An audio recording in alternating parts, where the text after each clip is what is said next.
Ron Tal n'a même pas eu le temps de ranger son uniforme au placard qu'il a déjà reçu de nouveaux habits, ceux de conseiller dans l'entreprise de défense Elbit.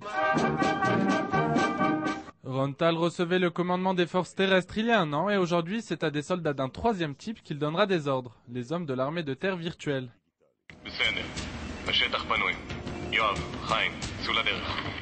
C'est l'un des projets les plus ambitieux de Tsahal qui est censé établir un réseau de communication générale auquel pourront se connecter toutes les forces combattantes.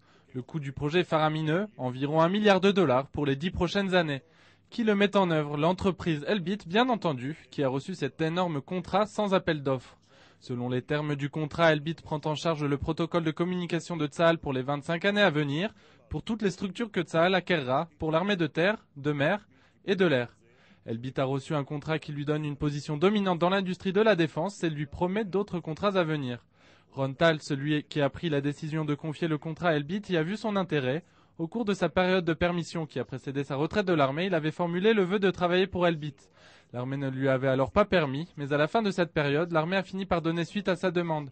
Une commission du tribunal régional de Jérusalem a délivré une autorisation, et aujourd'hui, Ron Tal travaille pour ceux qu'il a aidés il y a 2 ans à obtenir ce juteux contrat.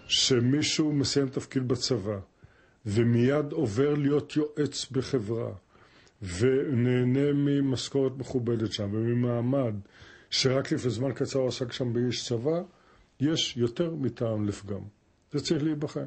Et après examen, tous les intervenants ont rendu leurs conclusions. Ron Tal est apparemment arrivé à terme de la période de transition d'1 an, mais pas depuis sa retraite de l'armée, plutôt depuis la fin de son poste de commandement.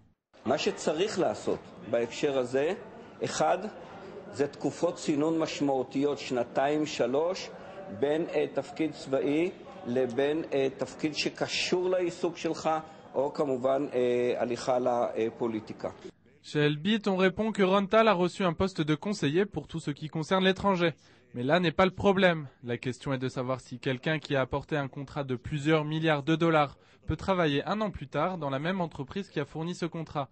Aux États-Unis, des officiers sont déjà allés en prison pour moins que ça.